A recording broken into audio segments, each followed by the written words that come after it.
Hello les amis, je vous retrouve pour une nouvelle vidéo sur le football européen et sur la Ligue des Champions et je vais vous présenter le match Atlético de Madrid contre Borussia Dortmund. C'est un match qui a lieu ce mercredi 10 avril 2024 à 21h pour le compte des quarts de finale aller de cette Ligue des Champions 2023-2024. Alors, l'Atlético de Madrid et le Borussia Dortmund sont deux équipes qui sont dans les parties hautes de leur championnat respectif, mais pas qui font pas partie des deux premiers. Mais voilà, ça va être un énorme choc avec deux équipes qui ont beaucoup de niaque. Et donc, dans cette vidéo, on va revenir sur le parcours de ces deux équipes pour en arriver à ce stade de la compétition. On verra aussi le classement des meilleurs marqueurs et passeurs pour ces deux équipes dans cette Ligue des Champions. Puis on enchaînera par les 10 derniers résultats, toutes compétitions confondues et les stats.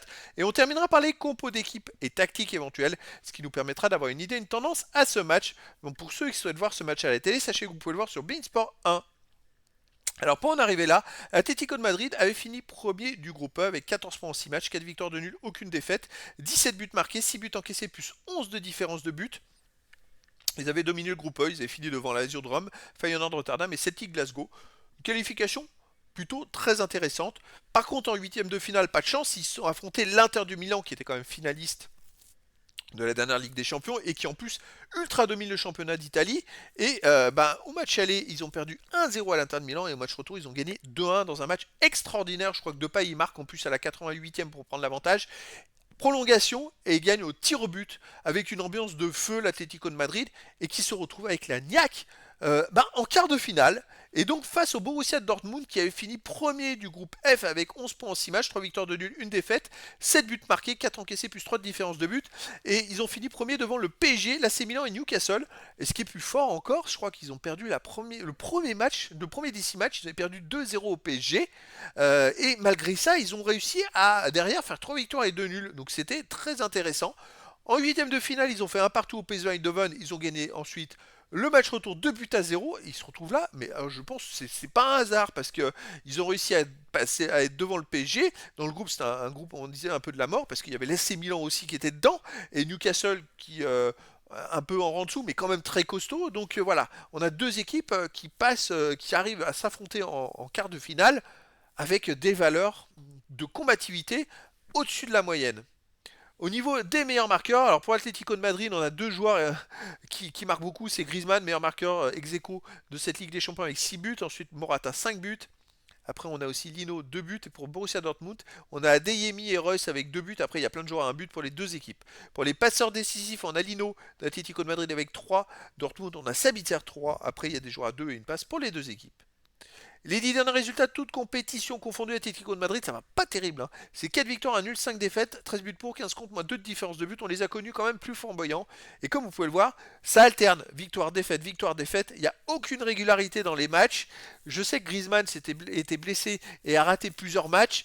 Morata aussi, il était blessé. C'est pas très régulier. Par contre, ils ont toujours la niaque. Quand il s'agit de jouer des matchs en jeu comme celui-là, eh ben, ils sont toujours présents. Je ne sais pas si on va voir dans les compos d'équipe, mais je pense que Griezmann sera là. Mais voilà, il y a quelque chose en plus chez eux. Alors à domicile, ils restent sur une grosse défaite contre Barcelone 3-0, c'est assez inexplicable. Hein. Une victoire contre l'Inter de Milan, je pense que c'était la fatigue du match contre l'Inter. 4 jours après, ils ont affronté Barcelone, ils ont relâché. Ils ont dû surtout bien faire la fête aussi contre l'Inter de la qualif. Voilà, et donc le retour de la médaille, et malheureusement, c'est derrière, c'est une grosse défaite contre Barcelone. Avant, ils avaient gagné 2-1 contre le Real Betis. Et sinon 5-0 contre Las Palmas.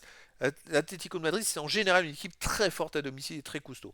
Borussia Dortmund sur les 10 derniers matchs, 6 victoires de nul de défaite, 18 buts pour, 8 contre, plus 10 de différence de but. Alors là, ils viennent de perdre à domicile contre Stuttgart, le troisième du classement. Ils n'ont pas perdu contre n'importe qui, mais avant, ils avaient enchaîné 5 victoires d'affilée, toutes compétitions confondues, en ne prenant que 2 buts.